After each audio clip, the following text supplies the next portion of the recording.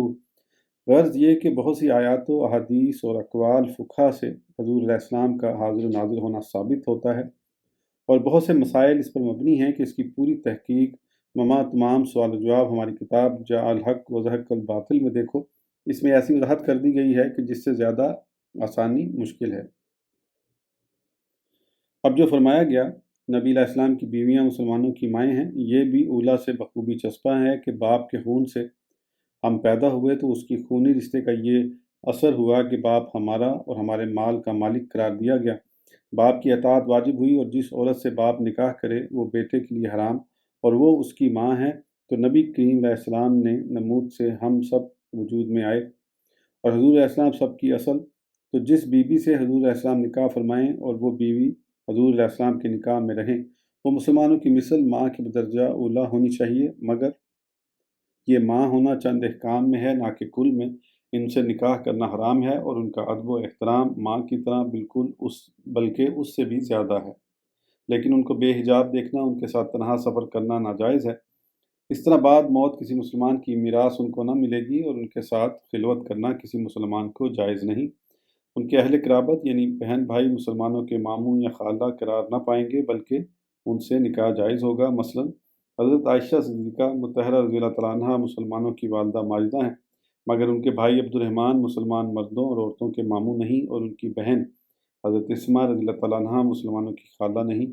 ان کے ساتھ نکاح اہل اسلام کا ہوا۔ جس طرح حضور علیہ السلام کی ازواج مطہرات کا ادب و احترام ضروری ہے، اسی طرح حضور علیہ السلام کے سارے اہل قرابت مسلمین کا احترام ضروری ہے، بلکہ ان کی اولاد امجاد حضرات سید صاحبان واجب التعظیم ہیں کہ ان کی عزت و حرمت مسلمانوں پر لازم ہے، اور ان کی عیب جوئی یا دل آزاری سخت حرام اور حضور علیہ السلام کے غضب کا باعث ہے۔ دیکھو تمام سید صاحبان پر زکوٰۃ کھانا حرام ہے۔ کیوں؟ اس لیے کہ یہ لوگوں کے مال کا میل ہے، تو ان کو مال کا میل دینا کیوں کر جائز ہو سکتا ہے؟ میں نے حضرت مولا علیہ رضی اللہ تعالیٰ عنہ کی شان میں عرض کیا ہے صدقہ میل پھر اس پاک و ستھرے کو روا کیوں ہو کہ دنیا کھا رہی ہے جس کے آل پاک کا صدقہ؟ وہ ہے خاموش قرآن، اور یہ قرآن ناطق ہے، نہ ہو جس دل میں یہ اس میں نہیں قرآن کا رشتہ۔ اسی طرح سادات کرام کا معمولی نوکر رکھنا، ان سے ذلت کے کام لینا، ان کو برے الفاظ سے پکارنا بھی سخت جرم ہے۔ ان کو عزت کی جگہ دو، ان میں علم کی تبلیغ کرو۔ ان کے گھر سے تم کو کلمہ ملا، ایمان ملا، قرآن ملا، رحمان ملا، اسلام ملا، پھر تم پر بھی ضروری ہے کہ ان کو اپنا پڑھا ہوا علم دو، اور اپنا پیسہ خرچ کر کے ان میں علم و ہنر کی اشاعت کرو۔ اس آیت کو غور سے پڑھو۔ ترجمہ: فرما دو اے محبوب کہ میں تم سے اس تبلیغ پر اجرت نہیں مانگتا مگر قرابت کی محبت۔ ایک معنی یہ بھی اس آیت کے ہیں کہ میرے قرابت داروں سے محبت کرو، اللہ توفیق دے۔ لطیفہ: اس آیت کے ماتحت صاحب روح البیان نے فرمایا کہ مرید کو چاہیے کہ اپنے پیر و مرشد کی بیوی سے بعد طلاق نکاح نہ کرے۔ اسی طرح شاگرد کو لائق نہیں ہے کہ اپنے استاد کی بیوی سے بعد طلاق نکاح نہ کرے، کہ اگرچہ یہ بروئے فتویٰ جائز ہے مگر تقویٰ کے خلاف، اور تقویٰ فتویٰ سے اوپر ہے۔ اگر مرید یا شاگرد نے اپنے مرشد یا استاد کی بیوی سے نکاح کیا تو دنیا و آخرت میں بھلائی نہ دیکھے گا۔ آیت 59 پارہ 21 سورہ احزاب رکوع 3۔ بے شک رسول اللہ صلی اللہ علیہ وآلہ وسلم کی پیروی بہتر ہے اس کے لیے کہ جو اللہ اور پچھلے دن کی امید رکھتا ہو اور اللہ کو بہت یاد کرے۔ یہ آیت کریمہ بھی حضور علیہ السلام کی نعت ہے، اور اس میں مسلمانوں کو ہدایت ہے کہ اگر تم اللہ سے کچھ انعام کی امید رکھتے ہو اور قیامت کی بہتری چاہتے ہو تو رسول اللہ صلی اللہ علیہ وآلہ وسلم کی زندگی پاک کو اپنی زندگی کے لیے نمونہ بنا لو اور ان کی پیروی کرو۔ اس میں دو طرح سے حضور علیہ السلام کی صفات حمیدہ کا ذکر ہے۔ ایک تو یہ کہ ان کی زندگی پاک کو اپنے لیے مشعل راہ بنانا کامیابی کا ذریعہ ہے، اور یہی معنی ہیں وسیلہ کے۔ اللہ کے محبوب علیہ السلام مسلمانوں کے لیے وسیلہ عظمیٰ ہیں۔ دوسرے اس طرح کہ یہ حکم ہر مسلمان کو دیا گیا ہے، خواہ کسی ملک کا ہو یا کسی وقت ہو۔ مطلب یہ ہوا کہ قیامت تک کے تمام مسلمان اپنی زندگی حضور علیہ السلام کے تابع کر دیں اور ظاہر ہے کہ مسلمانوں میں بعض تو بادشاہ ہوں گے اور بعض وزیر، بعض حاکم، بعض مالدار، بعض غریب، بعض گھر والے اور بعض تارک الدنیا۔ اب ہر شخص چاہتا ہے کہ میری زندگی حضور علیہ السلام کی زندگی کے ماتحت ہو، تو اس قدر فرق زندگی کے ہوتے ہوئے سب لوگ کس طرح حضور علیہ السلام کی پیروی کریں؟ تو اب اس آیت سے یہ نتیجہ نکلا کہ ہمارے محبوب کی زندگی پاک ایسی بے مثال اور انوکھی ہے کہ دنیا میں ہر شخص اپنے لیے اس کو مثال بنا سکتا ہے۔ ایسی زندگی عالم میں کسی کی نہیں گزری۔ بطور مثال سمجھو کہ حضرت عیسیٰ علیہ السلام نے اپنی زندگی ترک دنیا میں گزاری کہ مکان تک نہ بنایا۔ ان کی پیروی تارک الدنیا تو بطور نمونہ کر سکتا ہے، مگر ایک قاضی بادشاہ اپنے لیے ان کی زندگی کو مثال نہیں بنا سکتا۔ اور حضرت سلیمان علیہ السلام کی زندگی پاک سلطنت و حکومت کے ساتھ گزری، تو سلطان و بادشاہ تو ان کی زندگی کو مثال بن سکتا ہے، مگر فقیر بے نوا کے لیے ان کی زندگی نمونہ نہیں۔ الحاظ القیاس، مگر یہ تو شان میرے محبوب علیہ السلام ہی کی ہے کہ حاکم ہو چاہے محکوم، رایا ہو چاہے بادشاہ، مالدار ہو یا فقیر بے نوا، سب کے لیے دعوت عامہ ہے کہ آؤ میرے محبوب کی زندگی کو دیکھو اور ان کے نقش قدم پر چلے آؤ۔ سرکار عبد قرار صلی اللہ علیہ وسلم کی ذات ہر انسان کے ہر درجہ و مراتب کے لیے نمونہ ہے۔ آپ صلی اللہ علیہ وسلم متوکل ایسے کہ 2 ماہ تک گھر میں آگ نہیں جلتی، صرف کھجوروں اور پانی پر گزارا ہے، اور کبھی تھوڑی کھجوریں کھانا، پانی پی کر پھر رہ جانا۔ 2 مہینہ یوں ہی گزارا صلی اللہ علیہ وسلم، قبضہ میں جس کے ساری خدائی، اس کا بچھونا چٹائی، نظروں میں کتنی ہیچ ہے دنیا صلی اللہ علیہ وسلم، کھانا جو دیکھو جو کی روٹی، بے چنا آٹا روٹی موٹی، وہ بھی شکم بھر روز نہ کھانا صلی اللہ علیہ وسلم۔ امت کے مساکین ان حالت مبارک کو دیکھیں اور صبر سے کام لیں۔ اگر سلطنت اور بادشاہت کی زندگی گزارنی ہے تو ان حالات کو ملاحظہ کرو کہ فتح مکہ ہو گئی، تمام وہ کفار مکہ سامنے حاضر ہیں جنہوں نے بے انتہا تکلیفیں پہنچائی تھیں۔ آج موقع تھا کہ ان تمام گستاخوں سے بدلہ لیا جائے، مگر ہوا یہ کہ فتح فرماتے ہی عام معافی کا اعلان فرما دیا کہ جو ابو سفیان کے گھر میں داخل ہو جائے اس کو امن ہے، جو اپنا دروازہ بند کر لے اس کو امن ہے، جو ہتھیار ڈال دے اس کو امن ہے۔ غرض کہ یوسف علیہ السلام پر 10 بھائیوں نے چند گھنٹے ظلم و ستم کیا، اور جب سلطنت حضرت یوسف علیہ السلام میں غلبہ لینے کو حاضر ہوئے تو فرمایا، آج تم پر کوئی سختی نہ ہوگی، اللہ تمہاری مغفرت فرما دے۔ مگر حضور علیہ السلام نے 13 سال تک اپنے پر اہل مکہ کی طرف سے سختیاں برداشت کی۔ صحابہ کرام، اہل بیت عظام، ان کے گھر والے اور ان حضرات کی جان و مال، عزت و آبرو سب ہی خطرے میں رہے۔ آخرکار دیش چھوڑ کر پردیسی ہونا پڑا، مگر جب اپنا موقع آیا تو سب کو معاف فرما دیا۔ قیامت تک کے سلاطین اس کو اپنے لیے مشعل راہ بنائیں۔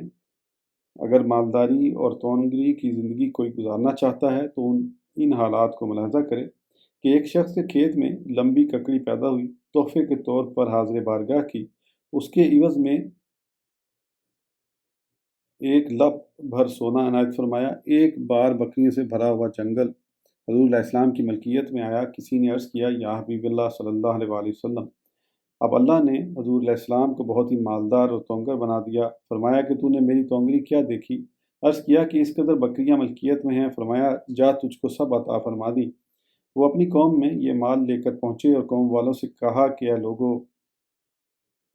ایمان لے آؤ، قسم رب کی محمد صلی اللہ علیہ وسلم اتنا دیتے ہیں کہ فقر کا خوف نہیں فرماتے۔